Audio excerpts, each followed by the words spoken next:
চীনের বিশ্বের কাছে পরিচিত হওয়ার অন্যতম বড় কারণ তাদের অবিশ্বাস্য সেতু প্রযুক্তি। আর সেই তালিকায় সবার আগে আসে ঝাংজিয়াজিয়ে গ্লাস ব্রিজ। এই সেতুটি শুধু চীনের নয়, পুরো বিশ্বের পর্যটকদের কাছে এক বিশাল আকর্ষণ। ঝাংজিয়াজিয়ে ন্যাশনাল ফরেস্ট পার্কের দুই পাহাড়ের মাঝখানে ঝুলে থাকা এই গ্লাস ব্রিজটির ধারণা আসে চীনের পর্যটন শিল্পকে আরও আকর্ষণীয় করার জন্য। ২০০০ সালের প্রথম দিক থেকে চীন পর্যটনে ব্যাপক বিনিয়োগ শুরু করে এবং তারা একটি এমন স্থাপনা চাইছিল যা পৃথিবীর যে কোনো পর্যটকের মনকে মুহূর্তেই আকর্ষণ করবে।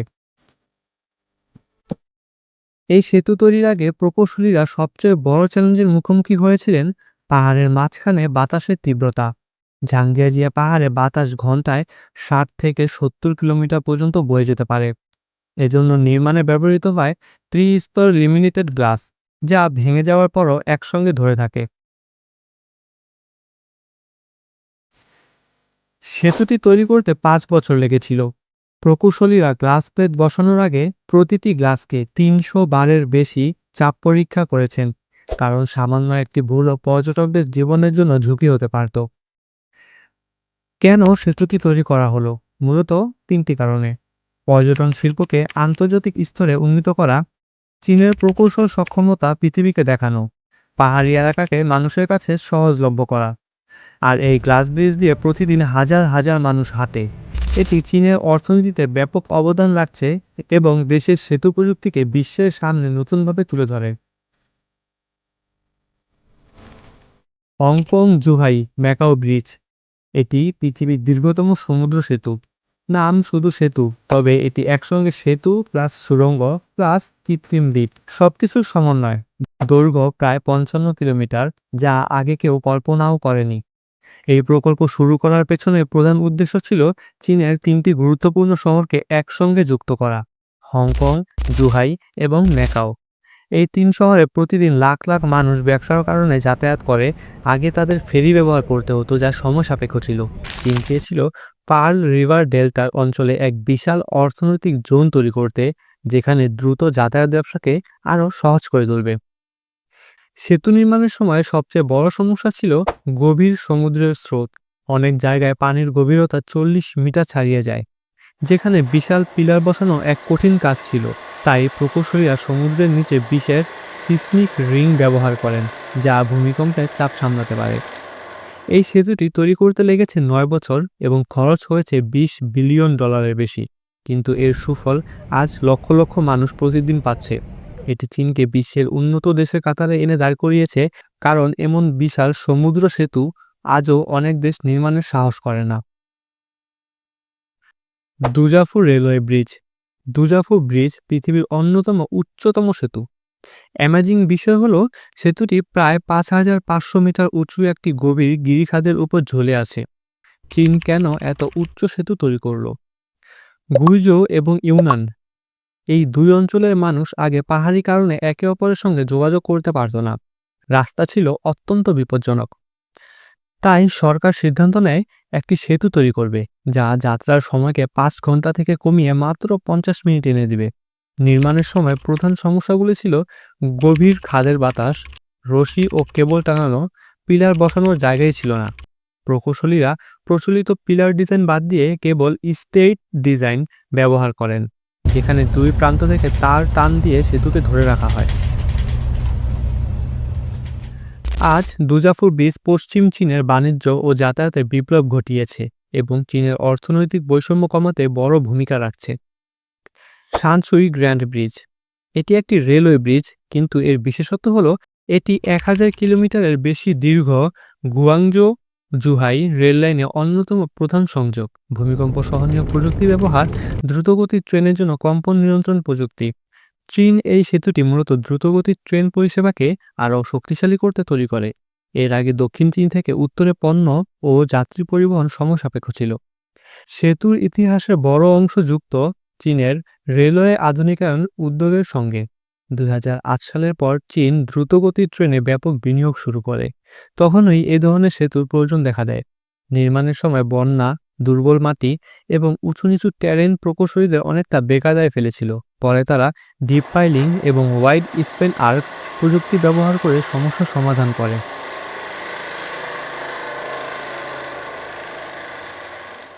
লাইগুয়াং ব্রিজ। লাইগুয়াং ব্রিজ একটি অত্যন্ত সুন্দর আর্ক ব্রিজ যা প্রধানত শহরের যোগাযোগ উন্নত করার জন্য তৈরি। যেহেতু এটি শহরের মধ্যে নির্মিত, তাই এর ইতিহাস শহরের উন্নয়নের সঙ্গে জড়িত। 2010 সাল নাগাদ এই শহরে জনসংখ্যা দ্রুত বাড়তে থাকে। গাড়ির সংখ্যা বৃদ্ধি পাওয়ায় মূল সড়কগুলো স্থায়ী জ্যামে আটকে থাকত। শহরকে সম্প্রসারিত করতে হলে একটি নতুন বড় আর্ক ব্রিজ দরকার ছিল। নির্মাণের সময় সবচেয়ে বড় চ্যালেঞ্জ ছিল স্থানের সীমাবদ্ধতা, কারণ শহরের মধ্যে বিশাল ক্রেন, পিলার বসানো এবং গার্ডার টানানো খুবই কঠিন ছিল। প্রকৌশলীরা তাই নাইট কনস্ট্রাকশন বেছে নেন। রাতের বেলা 12টা থেকে সকাল 5টার মধ্যে ভারী কাজগুলো করা হতো যাতে যানজট না বাড়ে। আজ এই সেতুটি শহরের পরিবহন ব্যবস্থায় বিশাল সুবিধা এনে দিয়েছে। বেইপানজিয়াং গ্র্যান্ড ব্রিজ। এটি পৃথিবীর অন্যতম উচ্চ সেতু এবং চীনের গর্ব। বেইপানজিয়াং নদীর ওপর ঝুলে থাকা এই সেতুর নিচের গভীরতা 565 মিটার, যা একটি 180 তলা বিল্ডিংয়ের সমান।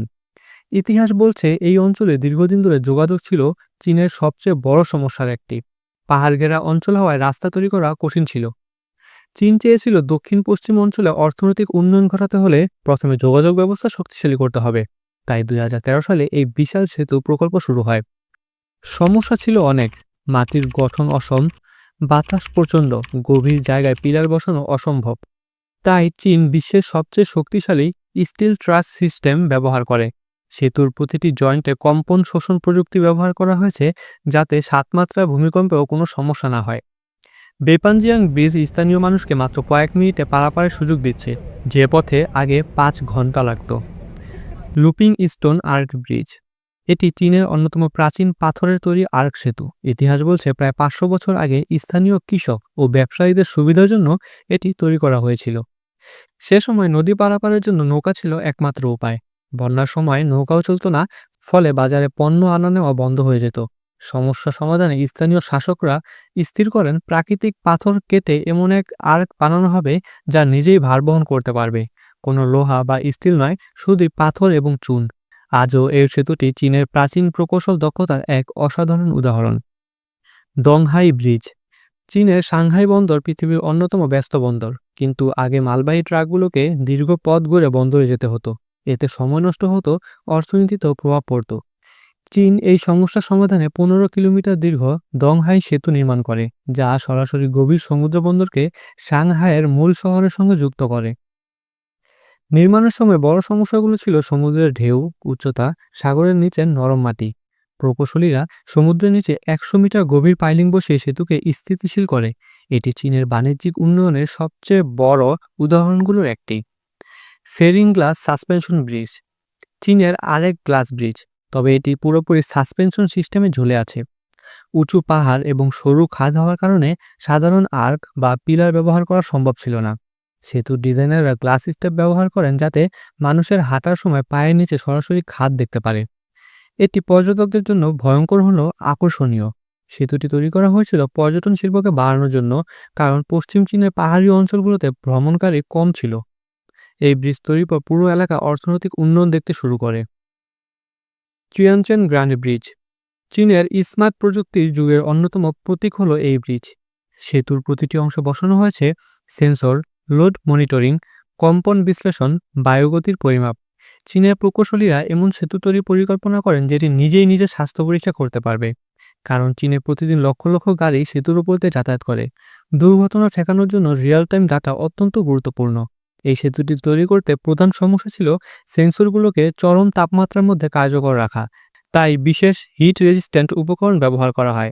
আজ চিয়ানচেন সেতু চীনের স্মার্ট সিটি নেটওয়ার্কের অন্যতম কেন্দ্রে পরিণত হয়েছে। আপনি যদি এমন আরও অসাধারণ তথ্য, চীনের অনন্য স্থাপত্য ও বিশ্বের অদ্ভুত স্থানের রহস্য জানতে চান, তাহলে এখনই আমাদের চ্যানেলটি সাবস্ক্রাইব করুন। শুধু সাবস্ক্রাইব নয়, সেই সঙ্গে বেল আইকন ক্লিক করুন যাতে কোনো নতুন ভিডিও মিস না হয়। প্রতিটি ভিডিও আপনাকে নিয়ে যাবে এক নতুন জগতে, যেখানে থাকবে ইতিহাস, প্রযুক্তি এবং বিশ্বজুড়ে অবিশ্বাস্য স্থাপত্যের অজানা তথ্য। আজই সাবস্ক্রাইব করুন এবং আমাদের সঙ্গে এই তথ্যভিত্তিক অভিযানে যোগ দিন।